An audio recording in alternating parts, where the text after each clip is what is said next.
Have you ever played the first Resident Evil game and then thought to yourself, hey, this would be way better if it was in first person, and harder, and a dungeon crawler, and with more Lovecraftian horrors, and maybe a boombox for good measure? No? Just me, I guess. Regardless, that's probably the best description I can give this game for the uninitiated, and what probably makes it the perfect title to cover on the channel. I do love me some obscure weirdness. I really had no experience with this title, and after a dozen or so hours exploring the mansion, I think it might be the definition of a hidden gem. Yoink! Even in a niche that is already sort of obscure, a dungeon crawler like no other. This game's accomplishment is made doubly impressive being as it was developed by Magnetic Scrolls, a developer that prior to this only really made text-based games. This was their first foray into making a true interactive video game,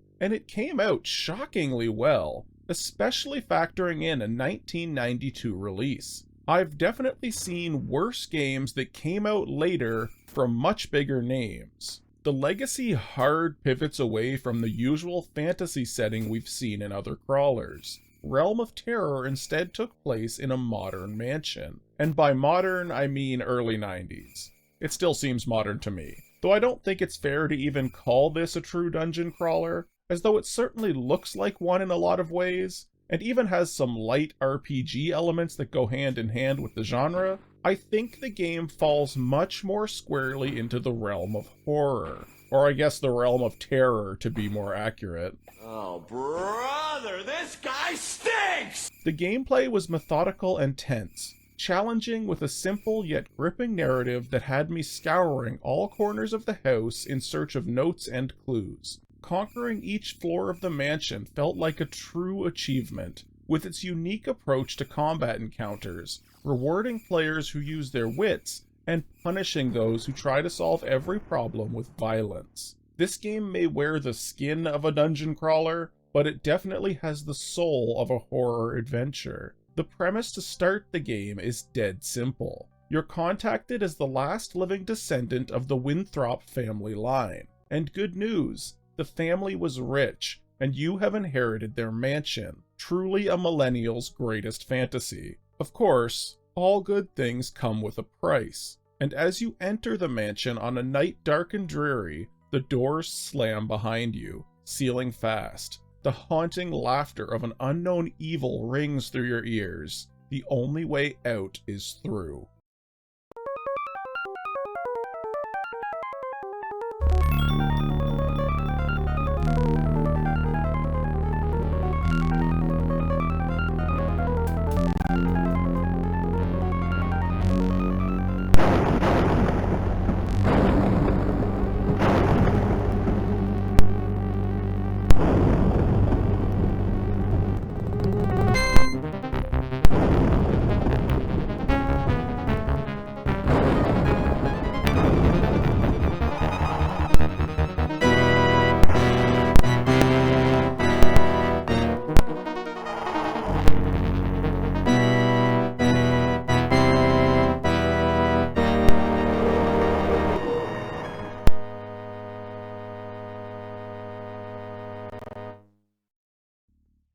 There's a ton to cover in this game, as it's such a unique premise, and though similarities exist, I don't think there's another game out there, at least that I've played, that is doing quite what Legacy is doing. More than anything, this game is extremely difficult, to the point that I thought I might not be able to complete it for the video. I had such difficulty with the opening hours that I needed to restart not once, not twice, but 3 times to actually make it to the end. This is greatly due to taking the wrong approach to this game and trying to play it like a dungeon crawler or an RPG. Not because the game is poorly designed.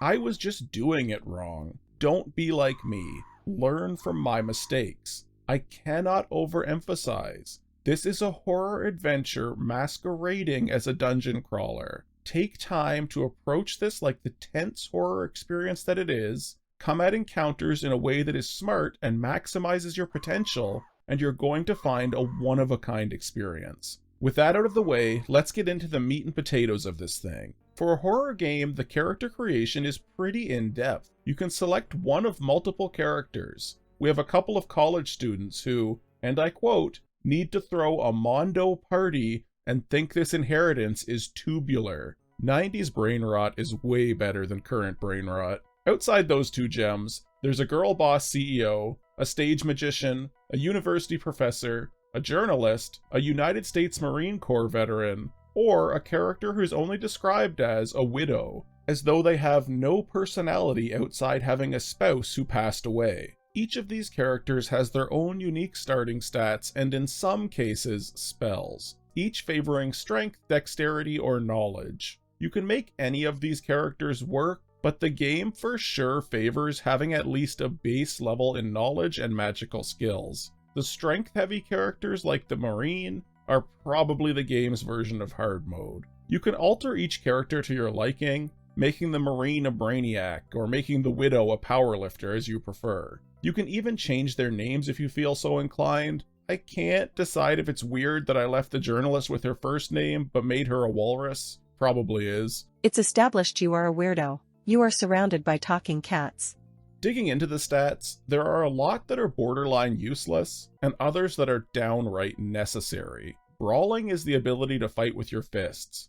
There is not one point in this game where fighting with your fists is wise. If you don't have a weapon, you should be running away. Club weapons is arguably more useful than brawling, but still, the best weapons in the game by a very wide margin are blade weapons. It just makes sense to put the points there. Clubs can be useful early on before you find blades, but you shouldn't be fighting much early game anyway. The force skill allows you to attempt to break down locked doors, but requires significant stat investment to be useful, and is never necessary. Failed attempts to force also drain your health, making the risk-reward generally not worth it. There will always be a key for necessary doors, or if all else fails, there is an unlock spell that is required to progress the game. Lift, so far as I could tell, did nothing. Be sure to let me know in the comments how it is the single best skill in the entire game. Moving into the knowledge tree, there's a bit more utility.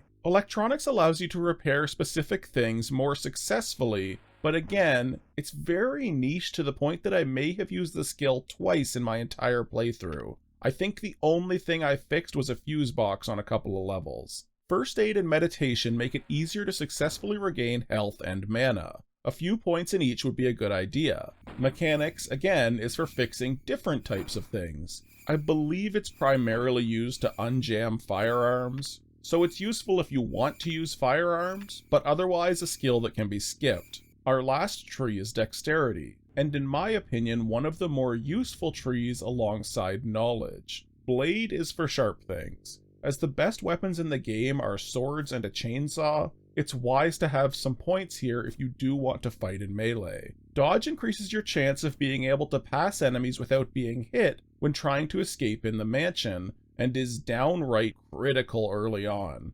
Arguably in the late game as well, depending on how aggressive you want to play. Firearms is of course the effectiveness of your guns, of which there were quite a few. It's not a bad skill, but keep in mind ammo is wildly limited in the game. At some point you will run out. Lastly, we have throw. It's for throwing things. It's not terribly useful outside a few niche scenarios. I think I found one throwing weapon in the entire game. Other areas you can dump stats into are stamina and willpower. Stamina affects your health pool, whereas I believe willpower is supposed to help with sanity and status effects. In my opinion, both are a total waste of points. No enemy hits so hard as to one-shot you, so having more health doesn't really help when healing is going to be limited regardless. As to the status effects, the sanity mechanic is a non-issue, as I'll explain in a moment, and there is only one enemy in the whole game that can poison you, and it's easily cured. The last thing you can do with your stat points is to dedicate them to a specific spell. The more you put into a spell, the higher chance you can cast it without failing. I'll talk more about magic shortly, but this is critical as unskilled spells will fail constantly and waste your very limited mana. In terms of gaining more stat points outside the ones you start with, this is done by gaining experience, though it doesn't work the way you would think. You gain experience in this game from reading notes, not from combat, once again illustrating the game's tendency to discourage direct confrontation. The pen is mightier than the sword and all that noise.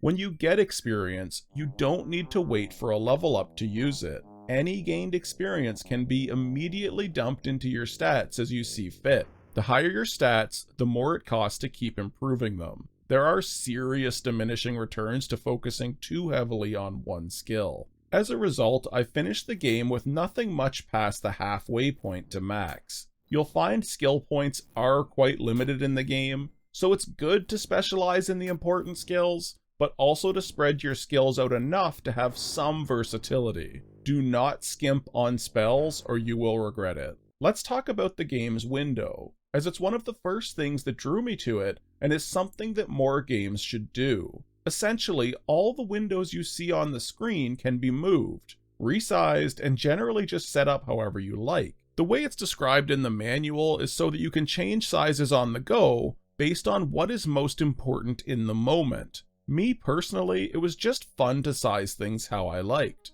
I made the game window just a bit bigger, and all the text boxes just a bit smaller. You can even resize the map if you like. The only part that could get annoying was that late game, when you had so many spells that the spell book would just keep taking up more and more room, and it could not be resized like the other windows. So my poor text box kept getting less and less room as the spells took over. I also think it's cool that they predated Windows 95 by 3 years with a better window display in their DOS game. Someone who knows operating system history better than me isn't going to like this comment. The first version of Windows released in 1985.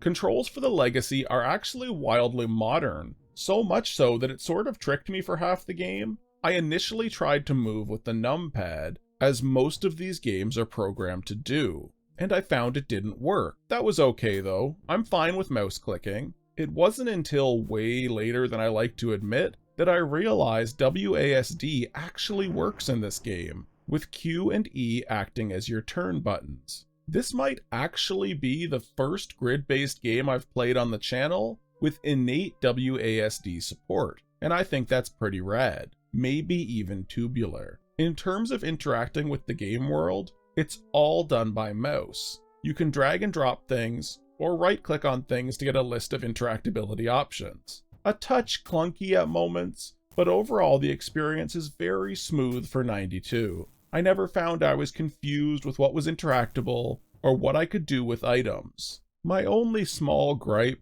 is that the drag and drop could feel a bit rough at times. Also, here's a pro tip for those that do choose to play. Turn the cycles way up on DOSBox. Pressing Ctrl F12 boosts the cycles by 500 per click. Press that 4 or 5 times. I didn't do this and suffered from slow loading screens throughout. It wasn't until near the very end that I realized upping the cycles would fix this. I walked so you could run. Combat in this game is basic. Essentially, you get the enemy in your sights and you press the hit button. Each swing will drain your accuracy meter a bit. It'll recover in real time, and how much it drains will be based on your weapon's speed. The fuller the bar, the better chance you have of hitting. The aim button is used on the rare occasion where you're fighting more than one enemy. It lets you pick which one you want to attack. This all happens in real time, so you need to keep on top of it. Enemies will absolutely melt you if you aren't protected.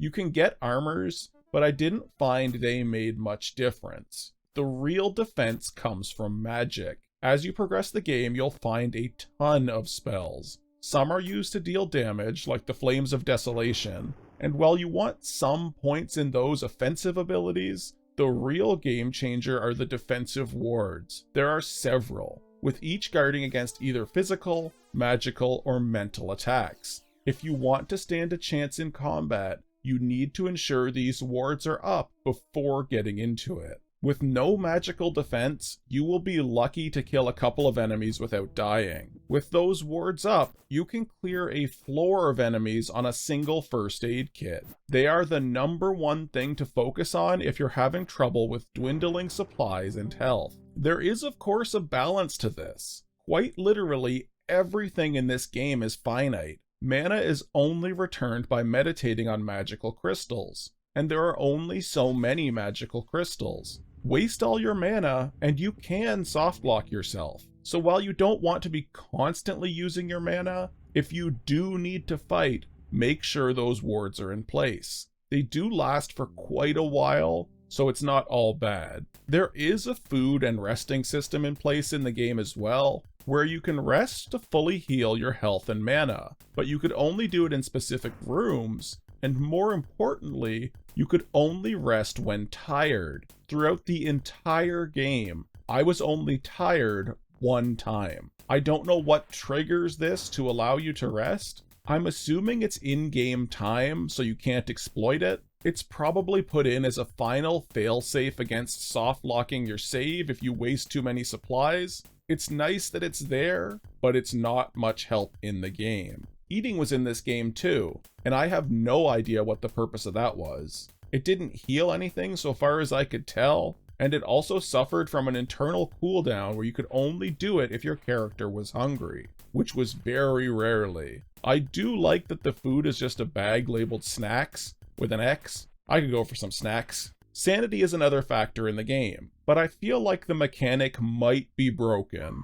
In theory, when your character sees monsters or unsettling events, your sanity would drain. Not completely dissimilar to Eternal Darkness that I covered last year. This would lead to a loss of control of your character while they gathered their wits. There is another hidden statistic called Resolve that counters this, building as you kill monsters, making it harder to frighten your character as time goes on, in theory. Unfortunately, the balance of this felt very off. I feel like on the first 2 floors I was getting scared fairly frequently, but by the 3rd floor the mechanic had completely disappeared, as my character was now super brave. I don't think it was intended to be this way either, as you get a sanity guard spell later, but it's so late in the game as to be completely useless. Now, all this combat is great, but it's really treated as a last resort the whole game. Every floor in the game is going to have its own unique enemies,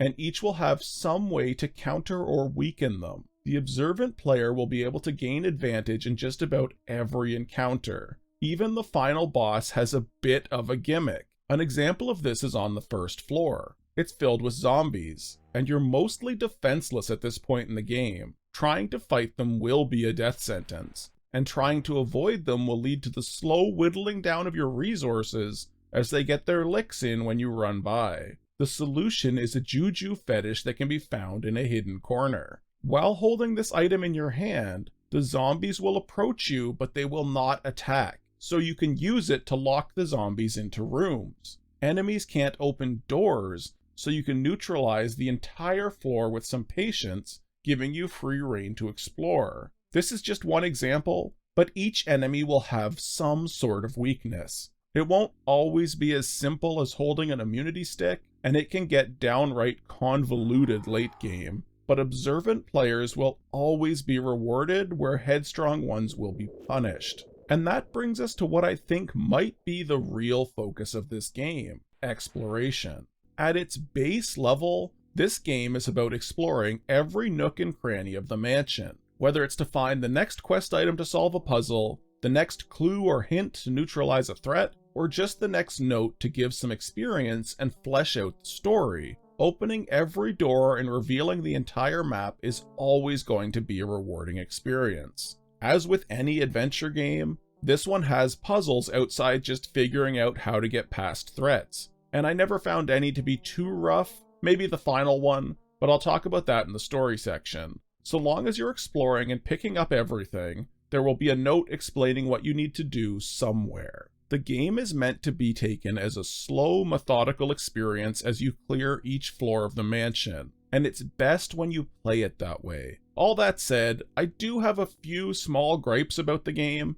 First, and maybe foremost, the inventory management here is a bit of a mess. You have 4 pockets and 2 hands to hold items. You can get additional carry space by finding a briefcase in the front lobby, adding 14 more slots. This sounds like a lot, but keep in mind not all items are created equal. A katana alone can take up 6 of those slots, and a lot of the quest items are going to take up at least 2. With the limited nature of the supplies, you aren't going to want to leave consumables behind either, but you'll find your inventory fills up super fast. What this led to was me making constant trips back and forth to the lobby, which I set up as my impromptu storage area. Luckily, stuff you set down doesn't vanish, but it did make for a very messy area with all the items strewn about. The problem is compounded by the game's puzzles. Though they aren't necessarily super difficult, there is a habit of putting quest items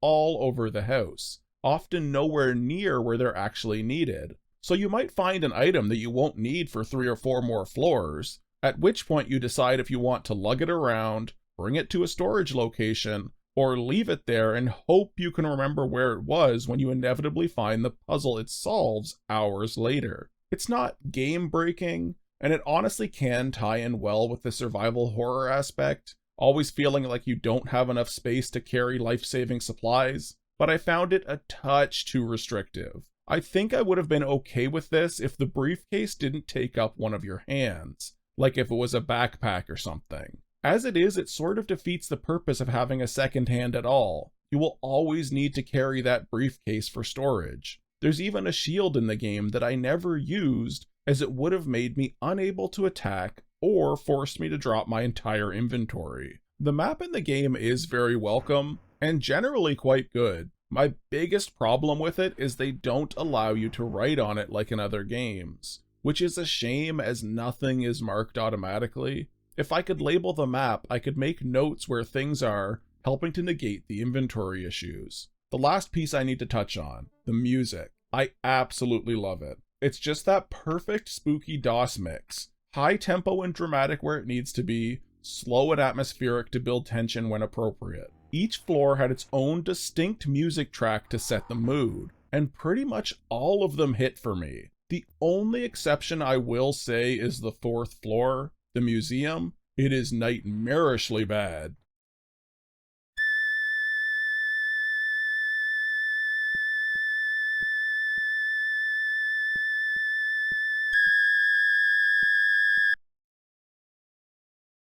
The true horror is that such a good soundtrack can be tainted by something so grating. I guess they can't all be winners.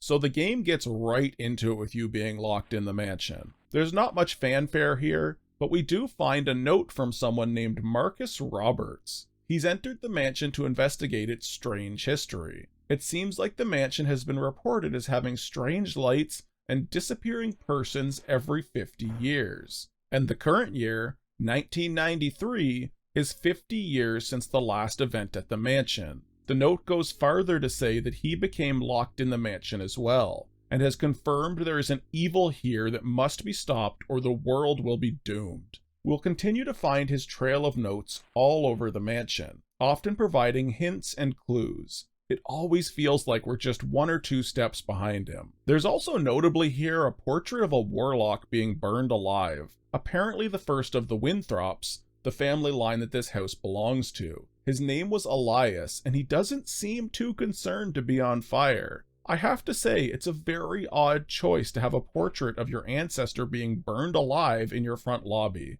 Maybe I just don't understand interior design. Moving through the 1st floor, the name of the game is Exploration. Once we have that juju fetish I mentioned earlier, there aren't many threats to speak of. Now is the time to explore and gather supplies, as the coming floors will not be nearly as simple. A big set piece of this floor is a parlor with music still eerily playing on the gramophone. Opening the dumbwaiter causes a head to roll out, and peeking behind the curtains reveals the hanging corpse of a man.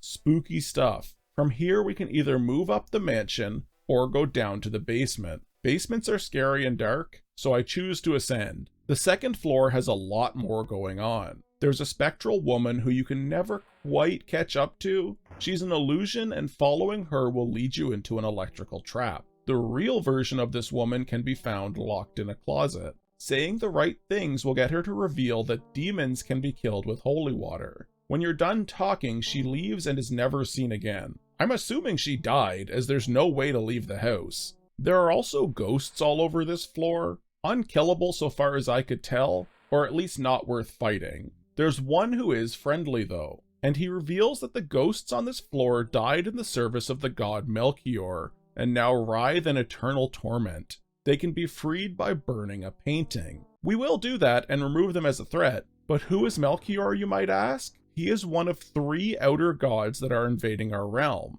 The other 2 are Alberoth and Belphegor. We'll learn more of them shortly. Before leaving this floor, we find a VHS tape and play it. The tape contains the last moments of one of our ancestors' lives. He's filming himself speaking to the camera, talking about how someone named Ellen is free, and she has killed his mother and wife. This man is doing a live stream 15 years before it was cool. Before he can finish that thought, he gets an axe to the back of the head from a deranged woman. She mentions dark ones before the tape cuts to static. I guess it was more of a dead stream. Well, the good news is we're now headed up a floor, and it happens to be an asylum. I'm sure the crazy axe lady won't be a problem. This floor has a distinctly different feel than the rest of the mansion, and introduces one of the harder enemies of the game, the Blood Beast. These horrors are deadly up close, dealing high damage very quickly. The good news is some have a weakness, in that they will not move, so you can kill them safely from a range. For the ones that do move, I found the best tactic was the Flames of Desolation spell. Effective, but quickly depleting my very limited magical power. Each kill was both a relief, but also a worry that I may need that power for some greater threat deeper in the mansion. Fighting them in melee at this point is a death sentence. There are way too many of them, and you won't have a good weapon by this point. Before long, we run into Ellen. She's not very chatty, but does take a moment to yell, "You are a Winthrop. We both must die." It seems she knows something about the evil here, and that we're somehow linked to its descendants, but she isn't very interested in solving the problem together and starts swinging. We have no choice but to kill her. Some more notes on this floor allude to the purpose of this asylum. It seems it was started over 100 years ago as a means to bring in people that wouldn't be missed, specifically for the purpose of appeasing the sea demons. Unsettlingly vague.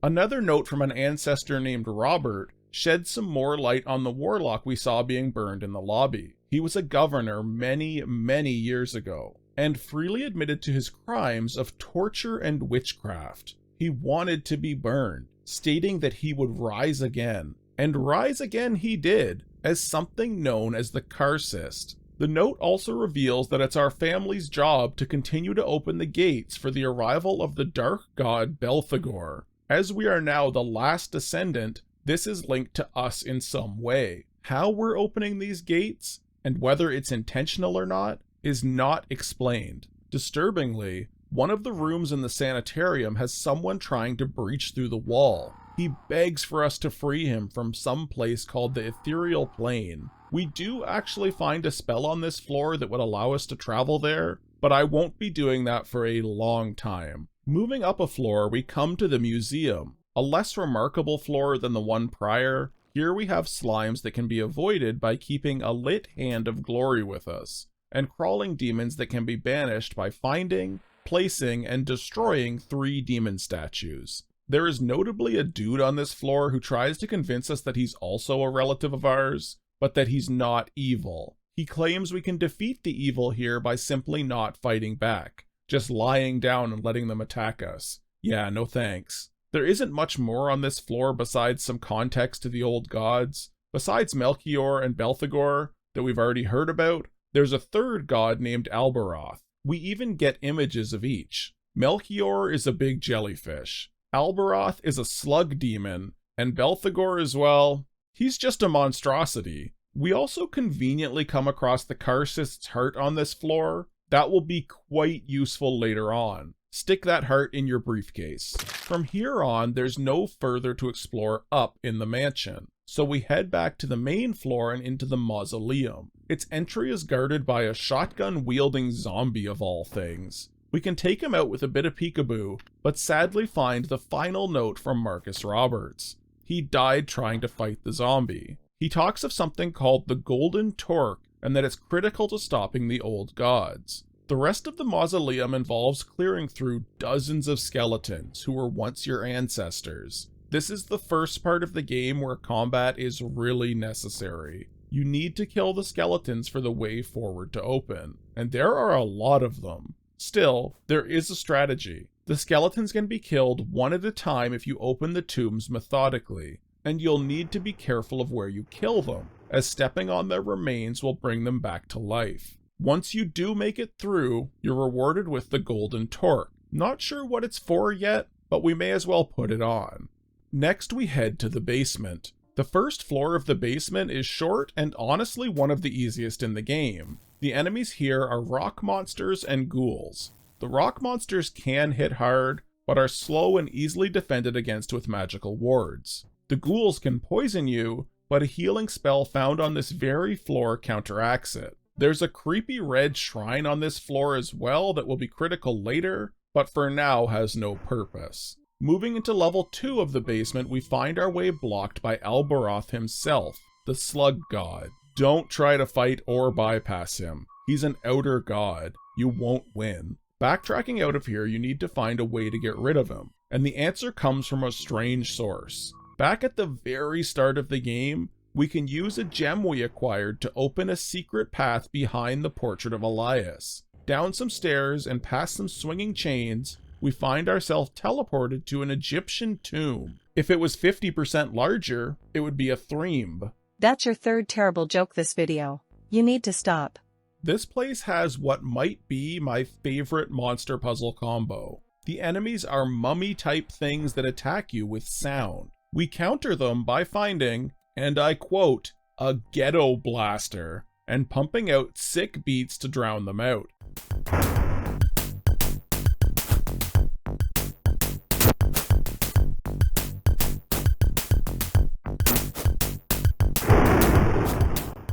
These are some Mondo tunes. We can find an observatory down here, and using the telescope for some reason or another causes Alberoth to leave our realm. I don't know exactly why that is, but I do recall reading a note somewhere that states he can move through the realms at will, but his weakness is becoming easily distracted by the vastness of his sight. I guess we distracted him. He's some sort of astrology nerd. Before heading back to the basement, we clear to the center of the tomb. Here we can summon none other than our ancestor, the warlock and Karcist, Elias Winthrop. He reveals a bit more about how he's been sacrificing people and our family members for generations to slowly open the gates to our world for his dark god Belphegor, and that the cycle is almost complete. Our death will be next. He changes his tune pretty damn quick when we show him that we have his heart. You can either give it back to him, which will trigger a fight, or you can just destroy it,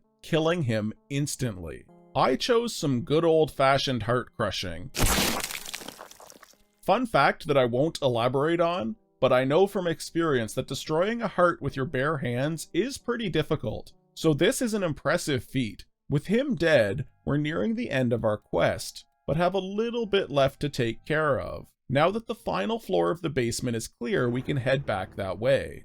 This second floor in the basement is a touch unremarkable. I will say from this point forward, I actually felt quite powerful. With my many magical ward spells up, most enemies couldn't touch me, and I'd claimed samurai armor and an enchanted katana from the museum, so most enemies fell pretty quickly to me. You could in theory use a salt gun for the slug enemies on this floor, but I found it to be unnecessary. The third and final floor of the basement splits into two halves. First, we go through the servitor-infested first half. These guys have squid heads and attack with magic on sight. You can disguise yourself as one to avoid combat, but I just killed them all. Before moving into the next area, we bump into Melchior. Lucky for us, the golden torque we found earlier shields us from him, and we move unharmed into the last corner of the mansion. This is the home of the sea demons, aggressive fishmen that any Lovecraftian story can't do without.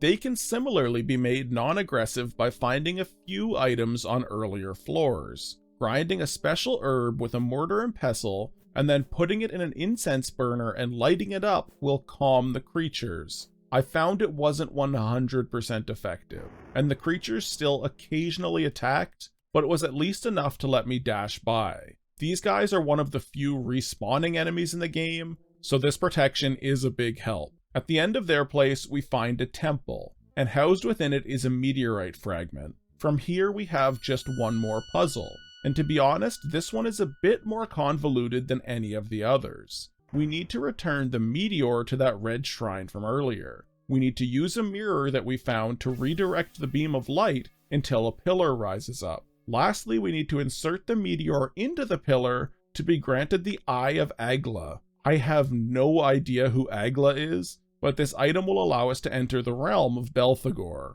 Before going there, I finally pop into the ethereal plane, the dimension where that guy was trapped in the wall from earlier in the asylum. He is apparently a traveler himself who became trapped here. He wants us to lend him our energy to escape, but I like having my energy and I tell him no.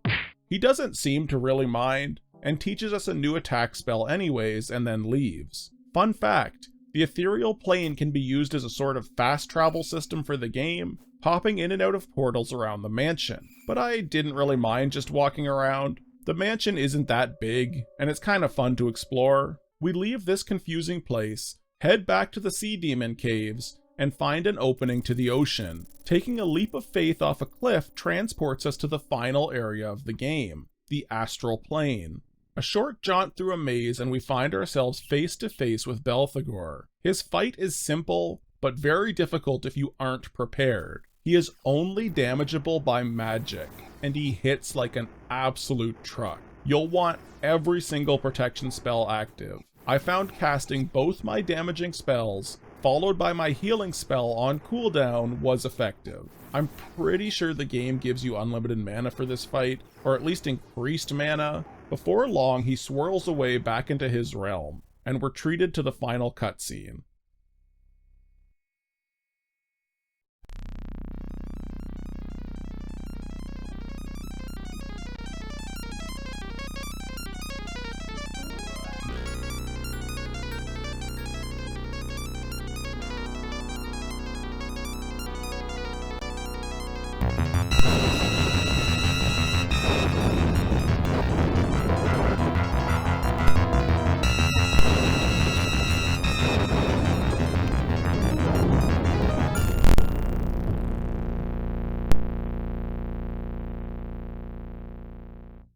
Well, it looks like our dreams of home ownership are lost, but at least we survived and saved the world. The good news is the final scene is a newspaper saying we went on a world cruise. That's something, I guess.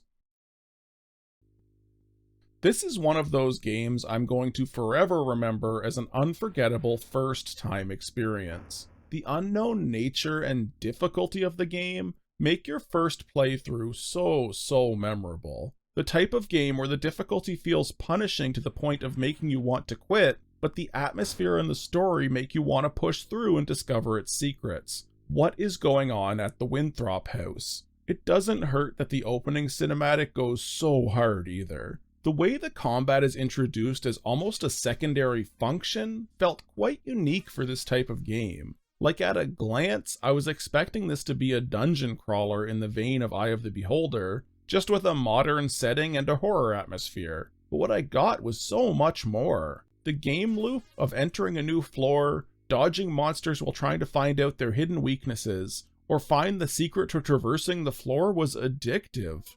I actually played this entire game in 2 sittings, which for someone who can get distracted quite easily is very impressive. It was just that gripping. I found myself sitting in front of my computer, office pitch black save for the glow of my PC monitor, and I just felt so immersed in the world of the Legacy. I'm certainly excited for future playthroughs as well. With the many weapons and spells the game offers, I think there is some real replay value here, despite the very on-rails story. I think my greatest disappointment is to find that this was Magnetic Scroll's final game. As much as I'm excited for the next time I play, it's the type of game that is most gripping on a first playthrough, and it's a true tragedy that I may never get to experience something just like it again. Maybe I'll give their text adventures a try one day, though I am getting pretty old and forgetful. Maybe if I just wait a few years, it'll feel new again. Old gods do like to mess with your mind after all. See you in the next video.